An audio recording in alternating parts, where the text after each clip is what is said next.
Okay, everybody, welcome back to another really quick update on the MGB GT from 1968. Right after I got the car, I changed the rear diff fluid with some new GL4 gear oil, 80 weight 90, and let that kind of clean it out.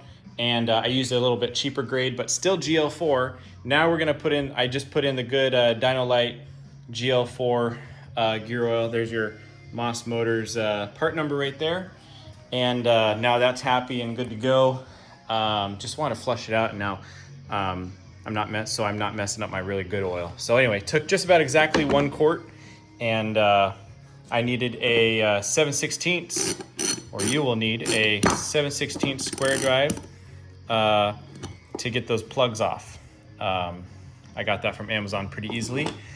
And let's see, next, what we're working on is cooling system. So the car is tending to run just a little bit warm. It's just, that needle is just a little bit past the normal middle.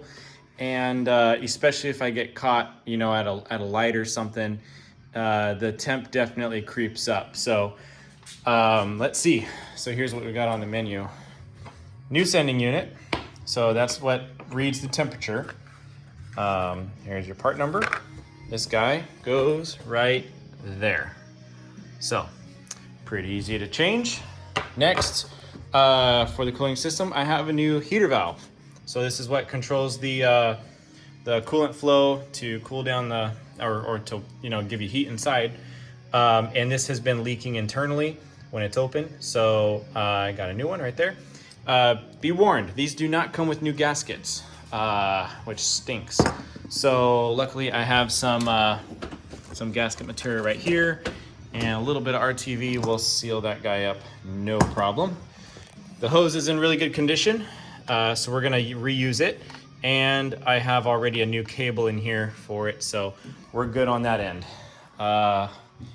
Sorry, I don't have the part number for that right in front of me, but new thermostat as well. Here's our thermostat.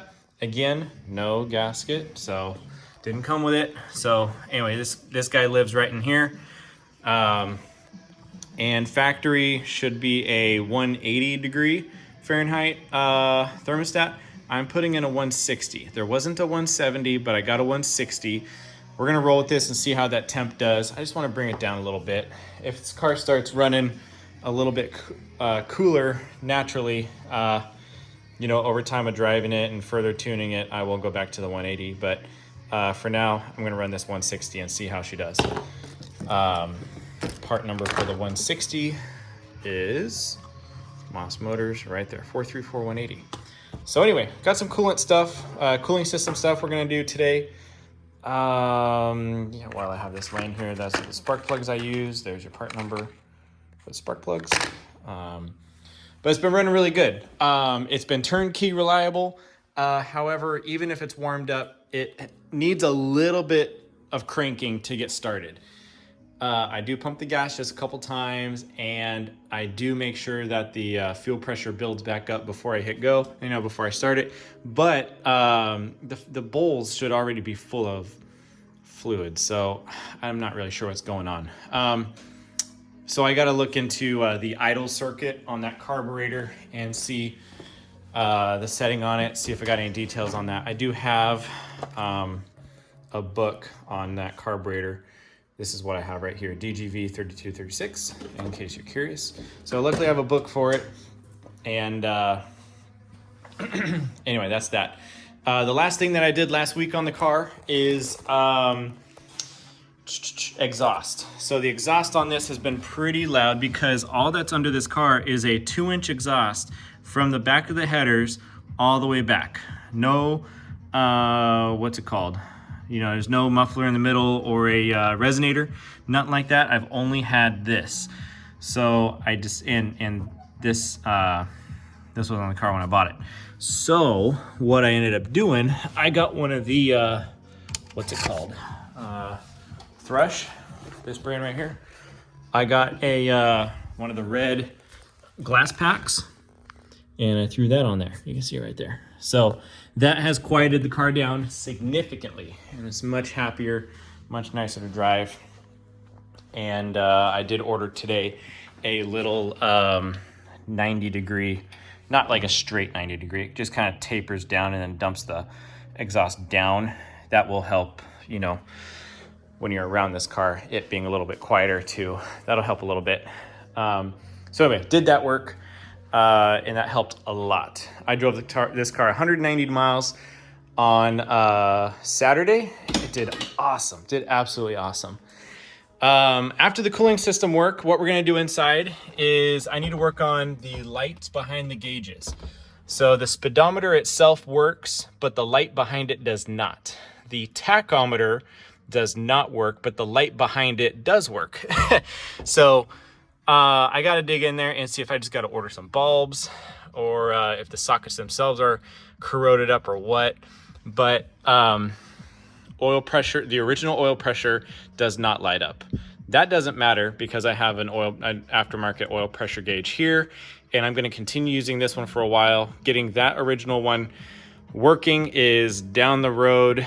Not worried about it right now because that one's working well. Fuel gauge works, the light behind it works. Tach does not work, but the light does work. Somebody tell me and give me some info on the tachometer.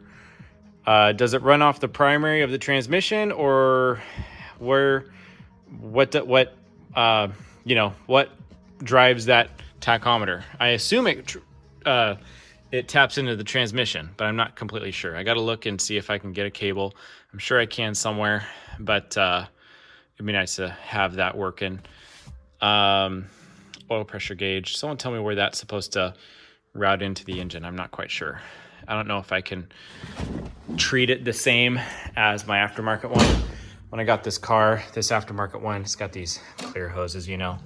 It's tapped into the block back here, right behind the distributor.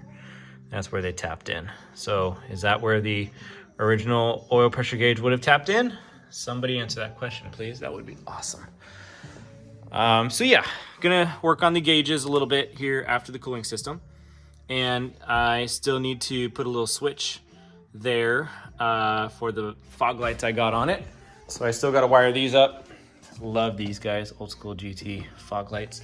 Those are so cool. I did run my wire and I got it just coiled up here. So I ran the wire, I just gotta mount the switch and wire to the lights and we'll be good to go. I'm gonna hook that up to, I'm gonna find something here that's ignition power on this little block, and if there is, I'm not sure. Easiest way would be to just tap power from there. So these also would turn off with the headlight, with the key, which would be nice. But if not, I'll just run a independent wire back to the battery. No big deal. Yeah, anyway, that is that. It's looking really, really good. So we got a short to-do list this week. A little bit of interior stuff, got some cooling stuff and whatnot. But other than that, it's been running really, really good. This weather's gonna be bad this week here, so this will be a good week to tear into this thing and just keep it progressing forward. It's really, really exciting. It's already tons of fun. This whole system I do want to get into. I don't know if I'm going to get into that this week or not, or even next week, but at some point I want to at least get in that heater box and just see what things look like. That fan does squeak a little bit when you run it, so I do want to pull that out, clean it, see what it needs. My oil cooler does seep a little bit of oil when you're running it. That is after 100 miles, just a little bit. It's not even like, it's not a lot. So not even enough to like run off the car or anything like that. So I do need to replace this at some point. Pretty inexpensive. I'll probably get new lines at the same time. I figured that's worth it. So that's the plan. Anyway, looking good, guys. I do want to switch these at some point away from the LED and back to some halogens.